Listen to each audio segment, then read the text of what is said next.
ഓസ്ട്രേലിയയിൽ dental registration process complete ചെയ്യാൻ ആഗ്രഹിക്കുന്നവരാണോ നിങ്ങൾ? പലർക്കും ഇതെങ്ങനെയാണ് സ്റ്റാർട്ട് ചെയ്യേണ്ടത് എന്നുള്ളൊരു ഐഡിയ ഉണ്ടാവില്ല. ഡെസ്മ ഇന്റർനാഷണൽ നഴ്സിംഗ് രജിസ്ട്രേഷൻ പ്രോസസ്സ് ചെയ്യുന്ന കൺസൾട്ടൻസി ആണെങ്കിലും health care related registration process നമ്മളിപ്പോൾ സ്റ്റാർട്ട് ചെയ്തിട്ടുണ്ട്. അതിൻ്റെ ഭാഗമായി തന്നെ ആദ്യമായി നമ്മൾ ഡെന്റൽ രജിസ്ട്രേഷൻ പ്രോസസ്സാണ് സ്റ്റാർട്ട് ചെയ്തിരിക്കുന്നത്. പലരും ആപ്ര എന്ന് കേട്ടിട്ടുണ്ടാവുമല്ലോ, Australian health practitioner regulatory agency. ഓസ്ട്രേലിയയിലെ ഹെൽത്ത് കെയർ റിലേറ്റഡ് ആയിട്ടുള്ള എല്ലാ പ്രൊഫഷണൽസിൻ്റെയും രജിസ്ട്രേഷൻ പ്രോസസ്സ് കംപ്ലീറ്റ് ചെയ്യുന്നത് ആപ്രയാണ്. സോ ഡെന്റൽ രജിസ്ട്രേഷനും ആപ്ര തന്നെയാണ് മോണിറ്റർ ചെയ്യുന്നത്. ഓസ്ട്രേലിയൻ ഡെന്റൽ കൗൺസിൽ എന്നുള്ളൊരു സെപ്പറേറ്റ് ഡിപ്പാർട്ട്മെന്റ് ഉണ്ടെങ്കിലും രജിസ്ട്രേഷൻ പ്രോസസ്സ് ടേക്ക് കെയർ ചെയ്യുന്നത് ആപ്രയാണ്. സോ നമുക്കതിൻ്റെ ഡീറ്റെയിൽസിലേക്ക് പോവാം. ആർക്കൊക്കെയാണ് ഡെന്റൽ രജിസ്ട്രേഷൻ ചെയ്യാൻ പറ്റുന്നതെന്ന് നോക്കാം.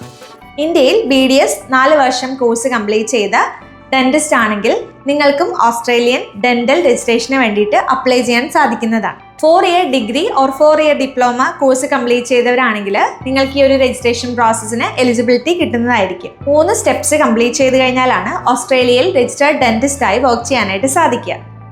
Assessment, 2 examination, then language requirement. ഈ 3 കാര്യങ്ങൾ കംപ്ലീറ്റ് ചെയ്ത് കഴിഞ്ഞാൽ നിങ്ങൾക്ക് രജിസ്റ്റേർഡ് ഡെന്റിസ്റ്റ് ആവാനായിട്ട് സാധിക്കും. ആദ്യം തന്നെ ഫസ്റ്റ് സ്റ്റെപ്പിലേക്ക് പോവാം. BDS കഴിഞ്ഞ രജിസ്ട്രേഷൻ കംപ്ലീറ്റ് ചെയ്ത ഡെന്റിസ്റ്റ് ആണെങ്കിൽ നിങ്ങൾക്ക് പ്രോസസ്സ് സ്റ്റാർട്ട് ചെയ്യാനായിട്ട് സാധിക്കും. ഇന്ത്യൻ ക്വാളിഫിക്കേഷൻ ഓസ്ട്രേലിയയിൽ അക്സെപ്റ്റഡ് ആണ് അല്ലെങ്കിൽ ഇക്വലന്റ് ആണ് എന്നുള്ളൊരു പേപ്പർ വർക്ക് കംപ്ലീറ്റ് ചെയ്യേണ്ടതുണ്ട്. അതിനെയാണ് ഇനിഷ്യൽ അസസ്മെന്റ് എന്ന് പറയുക. ഇനിഷ്യൽ അസസ്മെന്റ് സ്റ്റേജിൽ നിങ്ങളുടെ course completion certificate, dental registration certificate മുതലായ ഡോക്യുമെന്റ്സ് സബ്മിറ്റ് ചെയ്ത് നമ്മളൊരു 8 ആഴ്ച വെയിറ്റ് ചെയ്യേണ്ടതുണ്ട്. ഈ ഒരു ഫസ്റ്റ് സ്റ്റേജിന് 8 വീക്സ് ടൈം എടുക്കുന്നുണ്ട്. അതിനുശേഷം നിങ്ങളുടെ ഡോക്യുമെന്റ്സ് അസസ് ചെയ്ത് ക്വാളിഫിക്കേഷൻ അസസ്മെന്റ് കഴിഞ്ഞതിന് ശേഷം കേസ് ഓഫീസർ നിങ്ങൾക്കൊരു ഡിസിഷൻ തരുന്നതായിരിക്കും. ആ ഒരു ഡിസിഷനിൽ എലിജിബിൾ ആയി കഴിഞ്ഞാൽ നിങ്ങൾക്ക് ഫസ്റ്റ് പാർട്ട് എക്സാം അറ്റൻഡ് ചെയ്യാനായിട്ട് സാധിക്കും. ഡെന്റിസ്റ്റായി വർക്ക് ചെയ്യണമെങ്കിൽ 2 എക്സാംസ് കംപ്ലീറ്റ് ചെയ്യേണ്ടതുണ്ട്. ഫസ്റ്റ് എക്സാം എന്ന് പറയുന്നത് തിയറി ബേസ്ഡ് എക്സാം ആണ്. ADC part 1, Australian dental council part 1 examination. ഇതൊരു തിയറി ബേസ്ഡ് എക്സാം ആണ്. ഇന്ത്യയിൽ തന്നെ പല സെന്റേഴ്സ് അവൈലബിൾ ആണ്. പിയേഴ്സൺ വ്യൂവിലാണ് ഇതിന്റെ എക്സാമിനേഷൻ നടക്കുന്നത്. ഇനിഷ്യൽ അസസ്മെന്റ് കംപ്ലീറ്റ് ചെയ്തതിന് ശേഷം നിങ്ങൾക്ക് അവൈലബിൾ ആയിട്ടുള്ള എക്സാം ഡേറ്റ് ബുക്ക് ചെയ്യാനായിട്ട് സാധിക്കും. ഒരു വർഷത്തിൽ 2 പ്രാവശ്യമായിട്ടാണ് ADC പാർട്ട് 1 എക്സാമിനേഷൻ കണ്ടക്ട് ചെയ്യുന്നത്, മാർച്ചിലും സെപ്റ്റംബറിലും. സോ മാർച്ചിൽ എക്സാം അറ്റൻഡ് ചെയ്യാൻ പ്ലാൻ ചെയ്യുന്നവരാണെങ്കിൽ മിനിമം ഒരു 4 to 5 months മുമ്പെങ്കിലും ഇനിഷ്യൽ അസസ്മെന്റ് അല്ലെങ്കിൽ ഫസ്റ്റ് സ്റ്റെപ്പ് സ്റ്റാർട്ട് ചെയ്യേണ്ടതുണ്ട്.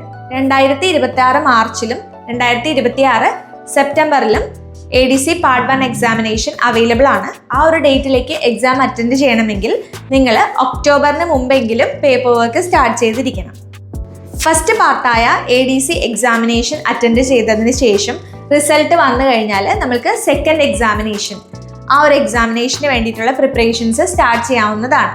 സെക്കൻഡ് എക്സാമിനേഷൻ്റെ പേരാണ് ADC പാർട്ട് 2 എക്സാമിനേഷൻ. അത് OSCE ആണ്. ഇതൊരു ക്ലിനിക്കൽ ബേസ്ഡ് എക്സാം ആണ്. ക്ലിനിക്കൽ എക്സാം ആയതുകൊണ്ട് തന്നെ ഇതിൻ്റെ സെൻറ്റർ ഓസ്ട്രേലിയയിലാണ് വരുന്നത്. ഓസ്ട്രേലിയയിലെ മെൽബണിൽ പോയിട്ടാണ് ADC പാർട്ട് 2 എക്സാമിനേഷൻ അറ്റൻഡ് ചെയ്യേണ്ടത്.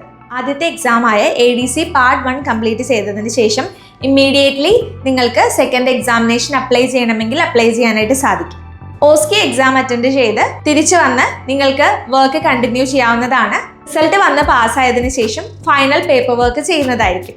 ഫൈനൽ പേപ്പർ വർക്കിൻ്റെ ടൈമിൽ ലാംഗ്വേജ് റിക്വയർമെൻറ്റ് മീറ്റ് ചെയ്യേണ്ടതുണ്ട്. Language test IELTS, OET, PTE ഇതിലേതാണെങ്കിലും അക്സെപ്റ്റഡ് ആണ്. IELTSന് റൈറ്റിങ്ങിന് 6.5ഉം ബാക്കി 3 മൊഡ്യൂൾസിന് 7ഉം ആണ് വേണ്ടത്. PT ആണെങ്കിൽ റൈറ്റിങ്ങിന് 56ഉം ബാക്കി 3 മൊഡ്യൂൾസിന് 66 വേണം. ഓവറോൾ 66 വേണം. PTE ആൻഡ് IELTS അക്കാഡമിക് ആണ് അക്സെപ്റ്റ് ചെയ്യുന്നത്. OET ആണെങ്കിൽ റൈറ്റിങ്ങിന് C+ഉം ബാക്കി 3 മൊഡ്യൂൾസിന് B ആണ് വേണ്ടത്. സോ ഈ ഒരു റിക്വയർഡ് സ്കോർ എടുത്തു കഴിഞ്ഞാൽ നിങ്ങൾക്ക് ഫൈനൽ പേപ്പർ വർക്ക് ചെയ്യാനായിട്ട് സാധിക്കും. ഫൈനൽ പേപ്പർ വർക്ക് കംപ്ലീറ്റ് ചെയ്ത് കഴിഞ്ഞാൽ നിങ്ങൾക്ക് ADCയുടെ ലൈസൻസ് കിട്ടുന്നതാണ്, ഓസ്ട്രേലിയൻ ഡെന്റൽ കൗൺസിലിൻ്റെ ലൈസൻസ്. ഈ ഒരു ലൈസൻസിനെയും പറയുന്നത് ആപ്ര രജിസ്ട്രേഷൻ തന്നെയാണ്. ഈ ഒരു എൻറ്റയർ പ്രോസസ്സ് കംപ്ലീറ്റ് ചെയ്യാനായിട്ട് ഏകദേശം 2 മുതൽ 2.5 വർഷം ടൈമാണ് എടുക്കുന്നത്. ഈ ഡ്യൂറേഷനിൽ നിങ്ങൾക്ക് വർക്ക് കണ്ടിന്യൂ ചെയ്യുകയും ചെയ്യാം. ലൈസൻസ് കംപ്ലീറ്റ് ചെയ്തതിന് ശേഷം വർക്ക് വിസയായ അല്ലാന്നുണ്ടെങ്കിൽ SID സ്കിൽഡ് ഇൻ ഡിമാൻഡ് വിസയായ 482ന് അപ്ലൈ ചെയ്യാവുന്നതാണ്. ഓസ്ട്രേലിയൻ ഡെന്റൽ കൗൺസിൽ എക്സാമിനേഷന്റെ ഡീറ്റെയിൽഡ് ആയിട്ടുള്ള വീഡിയോ നമ്മൾ ഉടനെ തന്നെ അപ്ലോഡ് ചെയ്യുന്നതായിരിക്കും. കോച്ചിങ് അസിസ്റ്റൻസും ഫുൾ ഗൈഡൻസും ഡെസ്മ ഇന്റർനാഷണൽ പ്രൊവൈഡ് ചെയ്യുന്നുണ്ട്. സോ ഇന്ത്യയിൽ BDS അല്ലെങ്കിൽ bachelor of dental surgery complete ചെയ്ത് രജിസ്ട്രേഷൻ കംപ്ലീറ്റ് ചെയ്തിരിക്കുന്നവരാണെങ്കിൽ ഓസ്ട്രേലിയൻ ഡെന്റൽ കൗൺസിലിന്റെ രജിസ്ട്രേഷൻ പ്രോസസ്സ് ചെയ്യാനായിട്ട് നിങ്ങൾ എലിജിബിൾ ആണ്. കൂടുതൽ ഡീറ്റെയിൽസിനായി സ്ക്രീനിൽ കാണുന്ന വാട്സ്ആപ്പ് നമ്പറിൽ മെസ്സേജ് ചെയ്യൂ. താങ്ക്